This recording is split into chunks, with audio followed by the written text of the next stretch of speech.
नमस्कार. पार्टनरच्या ग्राफिटी वॉलमध्ये पुन्हा एकदा आपल्या सर्वांचं सहर्ष स्वागत आहे. आज मी पुन्हा एकदा आपल्या सर्वांसाठी सुधा मूर्ती यांची आणखीन एक कथा घेऊन आलेलो आहे.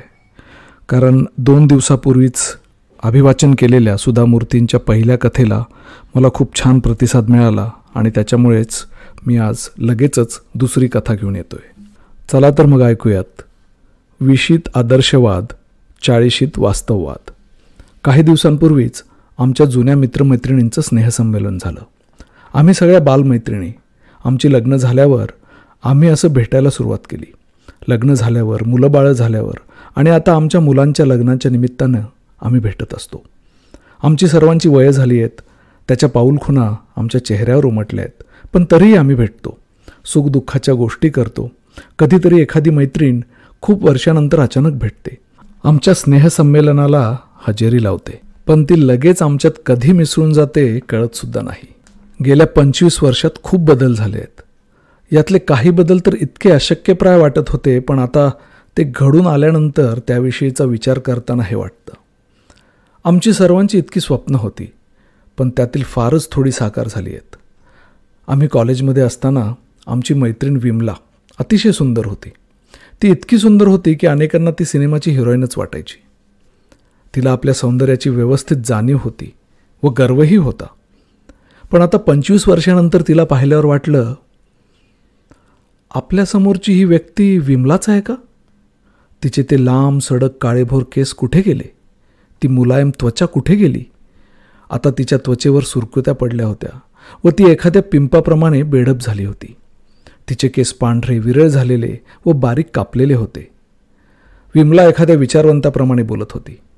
सौंदर्य चिरस्थायी नसतं, ते क्षणभंगूर असतं. पण आपण जेव्हा तरुण असतो तेव्हा आपल्याला वाटतं हे सौंदर्य चिरकाळ टिकणार आहे. पण सौंदर्य हे बुद्धिमत्तेप्रमाणे नसतं, ती म्हणाली. बुद्धिमत्ता कशी कायम आपल्याबरोबर राहते. माझ्या विनुता नावाच्या मैत्रिणीनं विमलेचा हा सिद्धांत खोटा ठरवला. विनुता ही आमच्या कॉलेजातील अत्यंत बुद्धिमान मुलगी. अत्यंत हुशार विद्यार्थिनींमध्ये तिची गणना होई. तिला सर्वजणी मिनी कॉम्प्युटर म्हणत. प्रत्येक बाबतीत तिला जणू निसर्गदत्त देणगीच होती. ती सुंदर होती, बुद्धिमान होती आणि मुख्य म्हणजे अत्यंत साधी. तिला कशाचाही गर्व नव्हता, अहंकार नव्हता. विनुताचं लग्न कुणाशी बरं होईल असं आम्हाला नेहमीच वाटायचं. या इतक्या सद्गुणी सुंदर मुलीला तसाच अनुरूप वर मिळणंही कठीण होतं. विनुताला कॉलेजमध्ये एक चांगला मुलगा भेटला. तो अत्यंत बुद्धिमान होता.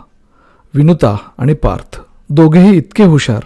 दोघांना एकमेकांविषयी, एकमेकांच्या बुद्धिमत्तेविषयी आदर, अभिमान वाटेल. ते एकमेकांबरोबर सुखात राहतील असं आम्हाला वाटायचं. पण ते खोटं ठरलं.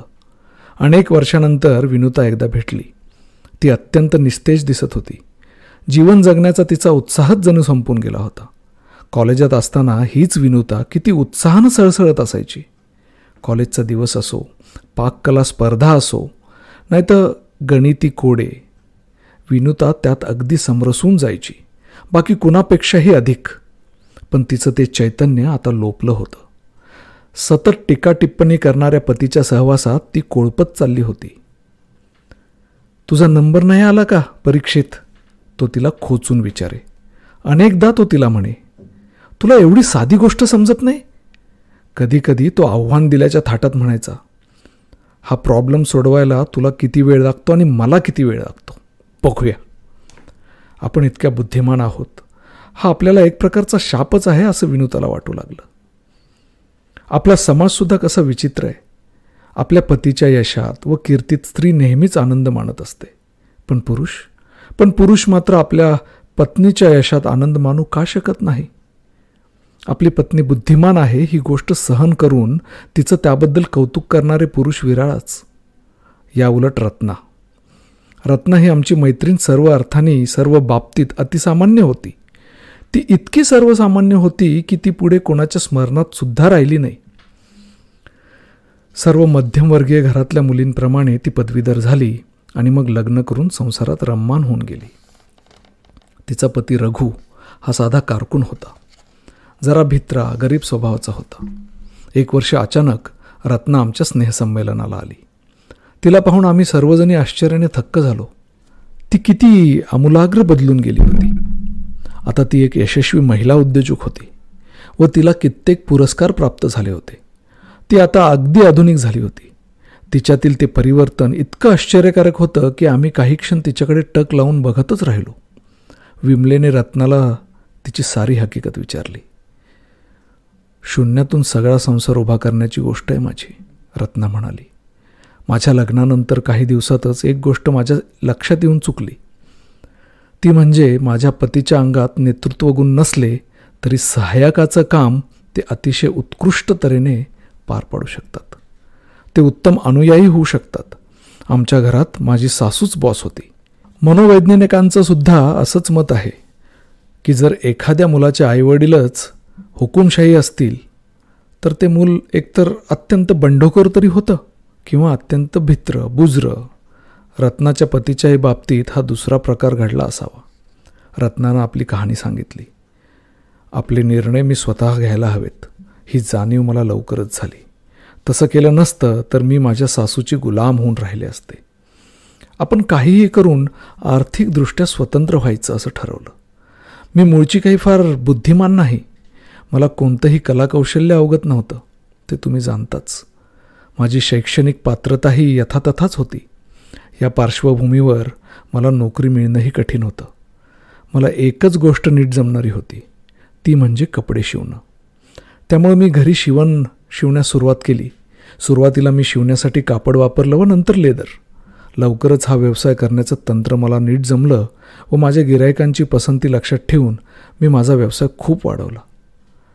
तू मसाल्याच्या पदार्थांकडे कधी वळलीस? मी विचारलं.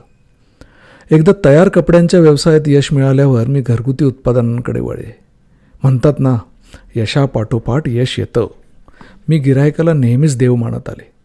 काम करायचं ते गिरायकांच्या समाधानासाठी, आपल्यासाठी नव्हे, असं माझं तत्त्व आहे. जीवन हा मोठा शिक्षक आहे. मी आयुष्यात सर्व काही अनुभवातूनच शिकले. माझ्या हातून घडणाऱ्या प्रत्येक चुकीतून मी शिकत गेले. त्या चुका पुन्हा घडणार नाहीत अशी खबरदारी मी घेत गेले. रत्नाचं असामान्य धैर्य आणि त्यामुळे तिचा झालेला उत्कर्ष यामुळे आम्हाला आश्चर्यही वाटलं व आनंदही झाला. विनुता आयुष्यात खूप यशस्वी होईल आणि रत्ना अत्यंत सामान्य आयुष्य जगेल अशी आमची कल्पना होती. पण प्रत्यक्षात जे घडलं ते याच्याबरोबर उलट. वयाच्या 20व्या वर्षी आम्ही आदर्शवादी होतो आणि आता 40शीला वास्तवतावादी.